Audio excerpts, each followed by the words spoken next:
Coming up, we have your 2021 Las Vegas real estate market year in review and our predictions for what 2022 has in store.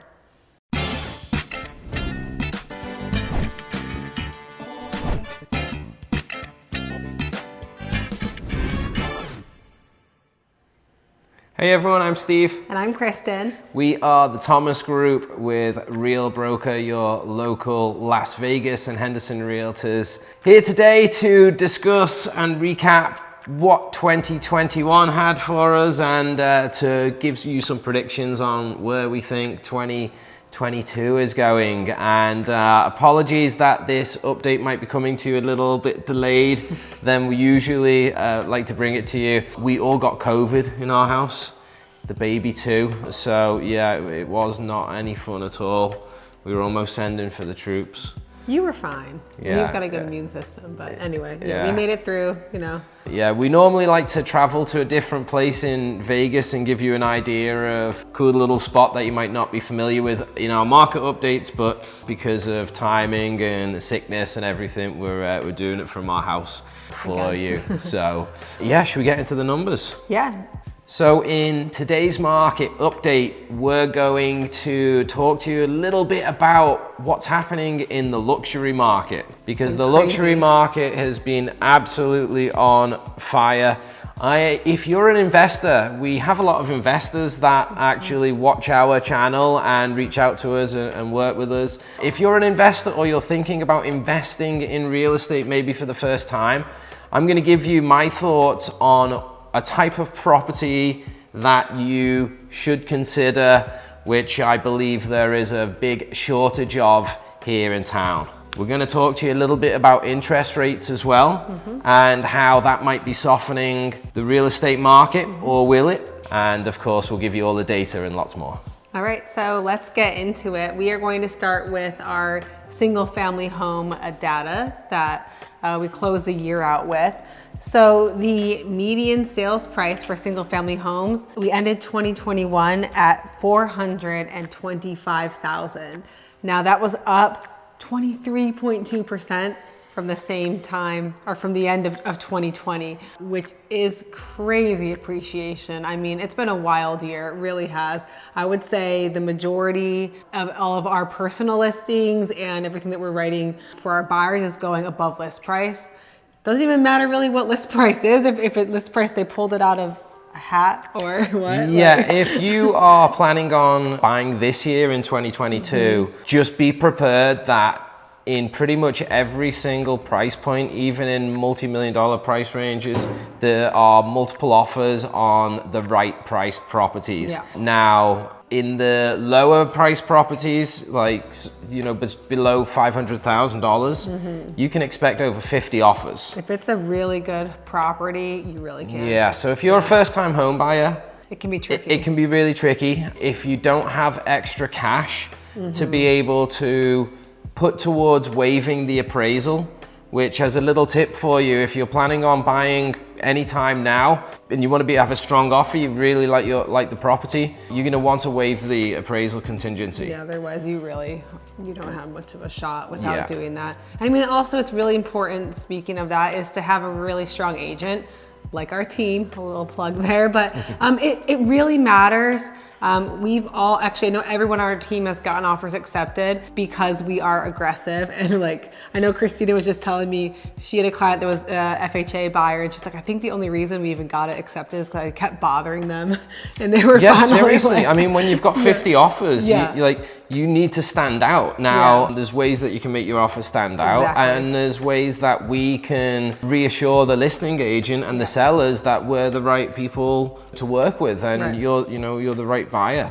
So yeah, it definitely makes a big difference on who you work with. It really does. Yeah, but if you want to put your best foot forward, then waiving the appraisal contingency if you're using financing is what I'm seeing. I would say probably 90% of the time. If not, I would even say more than that. Yeah. Really. The good thing is, I know a lot of you coming from different markets. In other markets, you're waiving inspection contingencies, and we don't do that here, thank goodness. So as crazy as it might feel here sometimes, I'm glad we don't do that. Yeah, but, I've seen people do, you know, we wouldn't recommend you ever do that. And luckily, like you said, it's not something that's happening in our market, so it's not common at all. Yeah, exactly. Now, so we saw that almost 25% appreciation last year. What do you think we're going to see in the coming year, Steve? Appreciation? Yeah.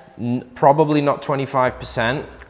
However, if the inventory keeps decreasing, because it's been decreasing like month over month for many, many months, if that continues to happen and the supply, and the demand remains the same, or it increases as we go into the springtime, we might be in for another crazy year. Yeah, I mean, personally, I'm gonna go out on a limb and put my head out on the chopping block. I think we're gonna see at least 10%. I mean, for what we're already seeing, the demand, we're already having really low inventory coming out to the start of the year. All the other agents that we're talking to are surprised at how strong this year is starting. It does not feel like it's softening. I think our softening was almost in like October of last year. And I mean, even over the holidays, things were getting like 2 weeks. Softening. Yeah, for a little bit. So that's my opinion. We'll see. Time will tell, won't it? Yeah, no, it definitely will. There's just so many different factors that are in the mix right now. You know, you can't underestimate the amount of people that are able to work remotely. Yeah, 100%. I mean, it's huge, right? There's a lot of people obviously moving here for, you know, financial reasons, like tax benefits and stuff. Like we've helped a number of high net worth clients that have relocated here before selling a business. There's so many different facets to real estate right now.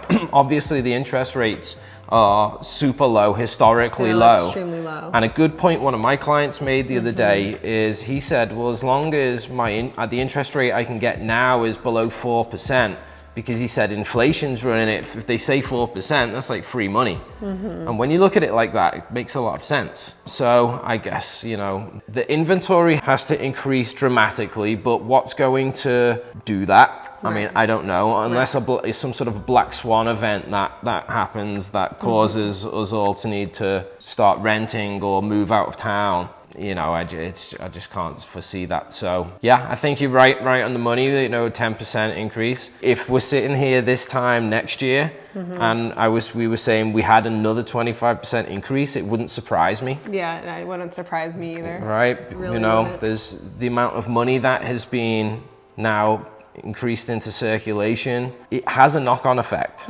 Like people have got extra amounts of cash. Yeah, and I think we were talking about this a lot in our market updates at the beginning of the pandemic, is the K-shaped recovery. And I think we're the V-shaped? No, the K-shaped. Oh. Because some people are doing really, really well, and some people, unfortunately, were affected a lot more by their jobs and by the pandemic. So I think the people that are doing really, really well, we've talked about this a lot as well, they're parking their money in real estate as a hedge against inflation. Everyone from small, like mom and pop investors, up to these giant hedge funds, these giant companies that are just snapping up everything. It's crazy. And actually, just speaking about investment properties as well, if you're a seasoned investor or you're thinking about getting into, you know, real estate investing, one of the areas in which you can generally generate the greatest amount of cash flow for your property is if you use it as a short-term rental. Right now, typically short-term rentals are like Airbnbs, VRBOs, stuff like that. In Vegas, it's basically banned, and it's very difficult to get a license in Henderson for short-term rentals. However, in some communities in Henderson and in Las Vegas, they will allow you to have a lease agreement for a minimum of 30 days. Now, because Vegas is a very transient city, and there's also so much construction going on now, which also is being delayed through knock-on effects in the supply chain and everything.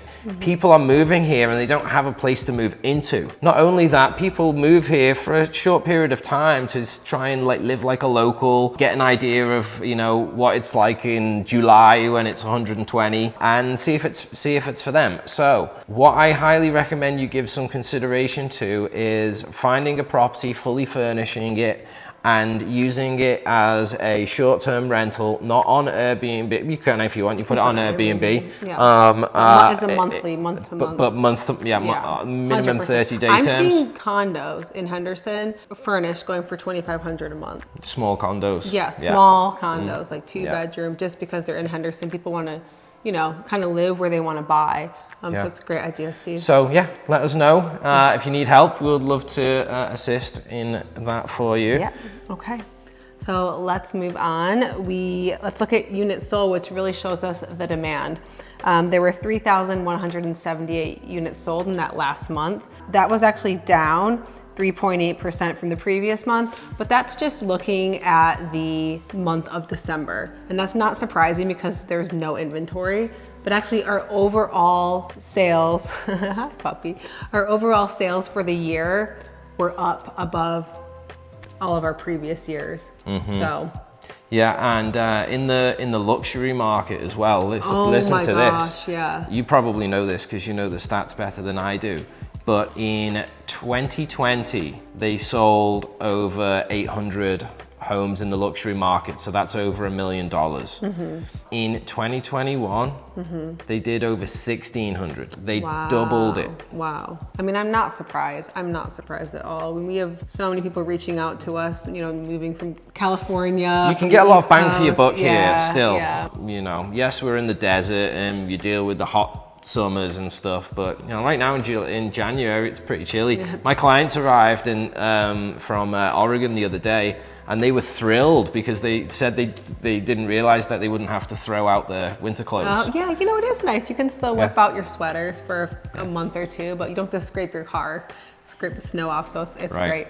Yeah, so I mean, I think we're continuing to see that demand. Like we said at the beginning of the year, it definitely hasn't slowed down. Do you think that raising interest rates are going to have an effect on demand for 2022? Not really. No. Yeah, I don't either. Because people are being, people that are renting, right, are getting sick of seeing their landlord increase the rent every month. Right. And, you know, if you've been renting for a couple of years, recently you'll have been feeling that, like, the rents here have increased 20% in Las Vegas in 1 year. So, I mean, a lot of times when you start really looking into the numbers, it's cheaper for you to buy than it is to rent. Yeah, even if it's the same, your mortgage payment's going to essentially stay the same for the next 30 years, but rents are just going to keep going up. Rents are just going to keep going up, So there's that, right? And again, I just don't see where there's going to be a big increase in inventory coming from. I think more of the same. Yeah, I do too. So speaking of that, actually let's look at our current inventory. We ended the year at 2,251 units available. That was down 30% from the previous year. We're really feeling the squeeze with our clients. Like you were saying, you've got a lot of clients when you're going to send them properties, you're sending 10 people the same property. That's how low the inventory is. Yeah, and I'm sending it to them too. So is the real estate guy that lives over there across the street. You know what I mean? Like everybody's sending the same property. So we're really hurting for inventory. If you know you've been waiting for a good time to sell and you've got somewhere to go, I mean, it is a phenomenal time to sell. Yeah, and actually just piggybacking off of that, I've got a client right now with a $7 million cash budget. Yeah. And I'm even struggling to find him a property because it doesn't matter what budget that you're shopping in, we all have our needs and our wants. Right, that's a good point. And the inventory is just killing everything because it's very difficult to find. So if you're a local and you're living out in the ridges and you've got a place on the golf course, call me because I've got a buyer for you. It's crazy. It doesn't, you know, you can have millions of dollars to spend, but it's hurting everybody. Yeah, I mean, and speaking along the same lines, in the last month of 2021, there were 2,196 new listings, and that was down about 9% from the December before. And like December 2020, we were hurting for inventory, and it's just really gotten worse. And we finished the year off with 0.7 months of inventory, down 30% from the previous month, and that is heavily, heavily, heavily favoring the seller. I mean, the seller has the upper hand. It's crazy for some of my clients.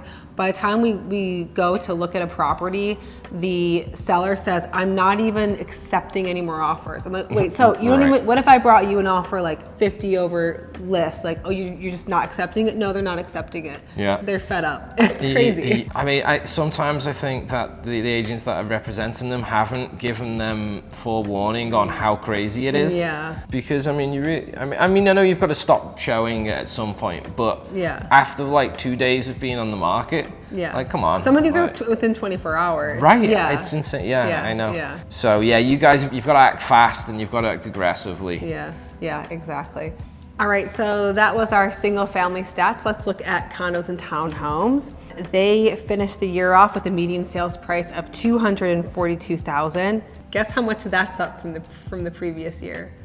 35%. Okay, well, a little aggressive there. 30%. Oh, okay. All 30%, which is just wild. I mean, we say this every month, but if you are new, you know, people that were strictly looking in single family have gotten pushed to condos and townhomes because they've been priced out of, you know, single family homes and where they want to live. So I think a lot more people are opening their minds to where they can live. Yeah.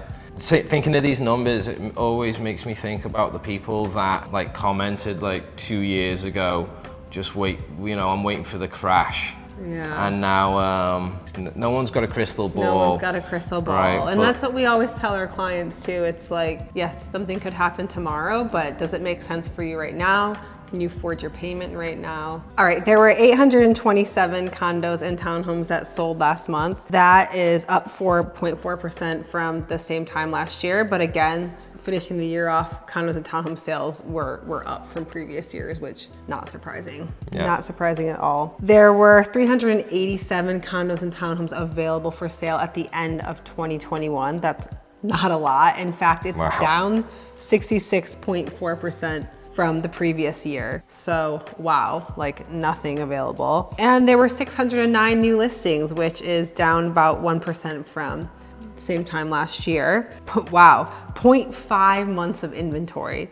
0.5, that's the lowest I've ever seen since we've been doing the market update that I've ever seen condo and townhome inventory, ever. And you know what like kind of even crazier about that is that's 2 weeks of inventory. But I was looking at some numbers earlier and approximately 50% of those homes are overpriced. So really you've only got 7 days. So it's hard. It's slim pickings out there. It really is. And something I also wanted to mention with the condos, those are like normal condos that you see out in the suburbs. We talk about high rises. That's a whole different category. And high rises really have kind of been hurting in Las Vegas since the Great Recession. But this year they had a comeback. And this past year they really had a comeback. And also, by the way, Christina on our team is our high-rise specialist, and she's done a bunch of video tours in all the high-rises, so you can check out our channel for those. And you know, if you are thinking about a high-rise, she's definitely the one to reach out to. So it's really cool. It's a whole different way of living, I think, than... Well, it is, and just I think that feeds into the fact that so many people are able to work remotely. Yeah, that's like true. Some of those high rises and mid-rise buildings, I mean, they're phenomenal because you've got like 24/7 guest concierge. Right. Like I don't even need to do my laundry. Like you can, you know, just put it in a bag, take it. I mean, and for a lot of, you know, entrepreneurs or people that are working, you know, have the ability to work at home remotely, they're perfect setups. Yeah. You've got gyms there. Right. Yeah. Everything is made for you. Yeah. So yeah, Christine is definitely the one to give you the hookup if you're thinking about high rise or mid rise. Yeah. She knows them all. In downtown as well. She's the one. She's the one. Yeah. So I mean, overall, with condos and townhomes, I think we're gonna see a lot of the same. We got this low inventory. I've heard people predicting that we're getting more inventory, but I'm waiting. We'll see. Well, the builders can't build the houses fast enough, so it's not coming from new construction. No. it's only going to come from the resale market, but whereabouts, who knows? Yeah, because I mean, those people have to go somewhere too. So I mean, again, we're going to see the price go up. Yeah, I think it's going to be another interesting year, but hopefully it does soften a little bit. It's exhausting for all of us, that's for sure. Yeah, it's been a real wild ride. Yeah. We are so thankful for everybody that reached out to us in 2021, and we were able to help over one person every single week move into a house, like give them the keys between us and our team. So that's real job satisfaction for me, when we think about, reflect on all these amazing people, because one of the great things about having a YouTube channel is, in my opinion, the people that don't like us don't call us. Yeah. So those of you that are watching and you like our content, you subscribe to our channel, thank you. You're the ones that call us, and you are all awesome. We're very, very grateful, and we look forward to helping more of you in 2022. So if you have any questions, don't hesitate to reach out to us. We offer free consultations. We have a no pressure policy. If you feel like we're the right fit for you, we'd love to help, and we're here if we can help and answer any questions. But for now, thank you so much for watching. Happy New Year, and we'll see you soon. Bye.